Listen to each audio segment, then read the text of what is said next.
What if I told you that the greatest fortunes in American history were built right after the worst financial collapse of the century? While millions lost everything, jobs, homes, hope, one man was doing something that seemed crazy at the time. He was buying. And today, I'm going to show you exactly what he did, because history hasn't changed. The crisis has changed. The name has changed, but the game remains the same. In the winter of 1933, a man burned his own notebook, not out of anger, not out of despair. He burned it because he had just lost everything he had spent 3 years building, and he needed to decide right there in front of that fire whether he was going to quit or start over from zero. His name was Arthur Caldwell, and the decision he made that night changed his life forever. If you've ever stood in front of your own fire, metaphorically or not, and wondered whether it was worth starting over, this story was made for you. Hit that like button and subscribe to the channel. What comes next might be the most important 7 minutes you'll watch this week. Arthur Caldwell was born in 1904 in a small coal town in rural Kentucky. His father worked underground 6 days a week and died at 51 with black lungs and empty pockets. His mother took in laundry to keep the family fed. Arthur was the oldest of 5 children, and by the age of 14, he was already working after school to help pay the rent. He wasn't bitter about it, he was focused. At 21, he landed a job as an accounting assistant at a small regional bank. It wasn't glamorous, but it gave him something far more valuable than a paycheck. It gave him access to numbers. Real numbers, the kind that showed what a business was truly worth beneath the surface, the kind that most people never saw and wouldn't know how to read even if they did. When the Great Depression hit in 1929, Arthur was 25 years old, and within 6 months, the bank closed its doors. He walked out with $47, a worn notebook, and a mind that had been quietly studying the financial wreckage around him for years. While his neighbors packed their bags and his friends moved back in with their parents, Arthur did something that seemed almost absurd at the time. He started walking. Town by town, county by county, he visited abandoned properties, shuttered storefronts, and struggling small businesses. He talked to owners, he listened to their stories, he looked at their books when they let him, and estimated the numbers when they didn't. And he wrote everything down.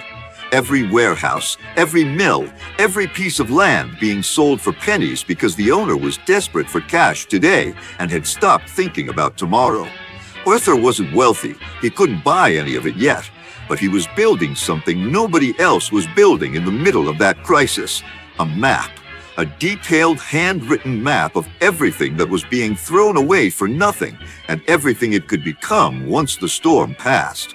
He believed with absolute certainty that the storm would pass, because storms always do. What to learn from Arthur? His first move wasn't financial, it was intellectual. He invested time and attention when he had no money to invest.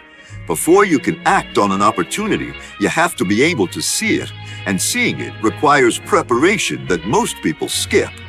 In early 1933, Arthur approached the only man in town who still had capital, a farmer named Harold Bryce.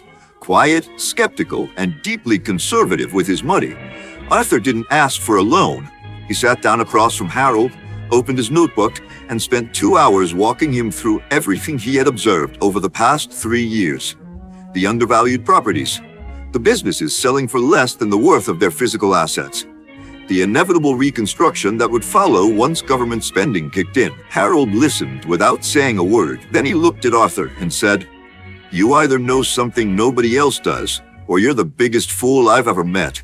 Either way, I'm in." Together, they bought 3 abandoned warehouses, a grain mill, and a stake in a struggling sawmill. The town thought they had both lost their minds, and for a while, it looked like they had. Because in the summer of 1933, a flood damaged 2 of the warehouses. Repair costs wiped out nearly half their operating capital. One of their grain suppliers pulled out, and Harold Bryce came to Arthur with a hard look on his face and a simple question. "Are we done?" Arthur went home that night and sat in front of the fireplace for a long time. He looked at his notebook. 3 years of observations, calculations, and plans.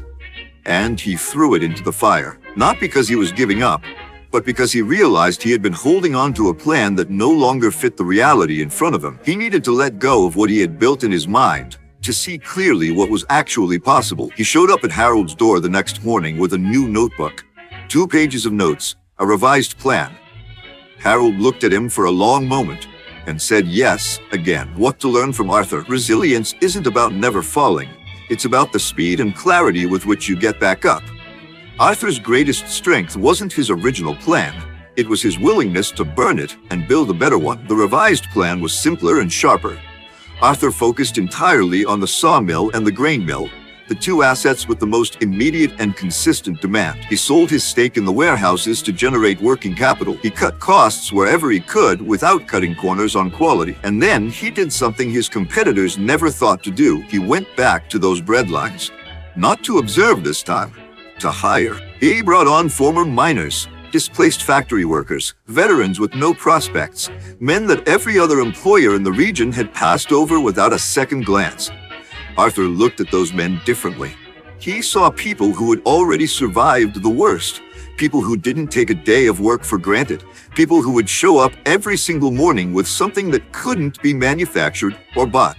Gratitude and grit. He paid them fairly. He treated them with dignity. He learned their names and the names of their children, and they built his company with a loyalty that money alone could never have purchased. By 1936, with Roosevelt's New Deal pushing construction and agriculture back to life, Arthur's mills were running at full capacity.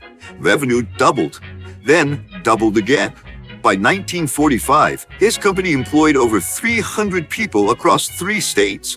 By 1952, it was closer to 500. He never went public, never sought outside investors, never lost control of what he had built. When his oldest son once asked him what the real secret was, expecting some profound financial insight, Arthur opened his desk drawer and pulled out a notebook.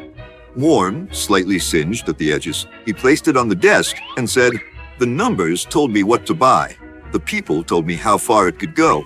And the fire taught me that the plan is never as important as the decision to keep going." What to learn from Arthur? The asset that appreciated the most in his story wasn't a warehouse or a mill. It was trust. Trust he built with his partner, with his employees, and with himself.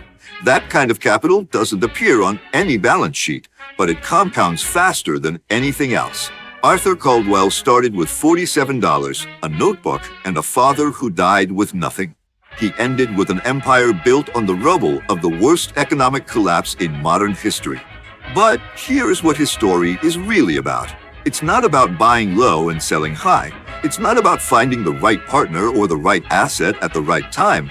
It's about what a person chooses to do in the moment when everything falls apart. When the flood came, Arthur could have walked away. He had every reason to. Instead, he burned his old plan and built a better one. The Great Depression didn't make Arthur Caldwell rich. His response to it did.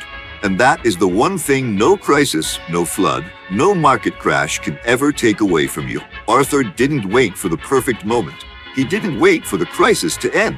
He didn't wait for someone to believe in him first. He picked up a new notebook and he started writing. The question isn't whether your moment is coming. The question is, what will you do when it gets here?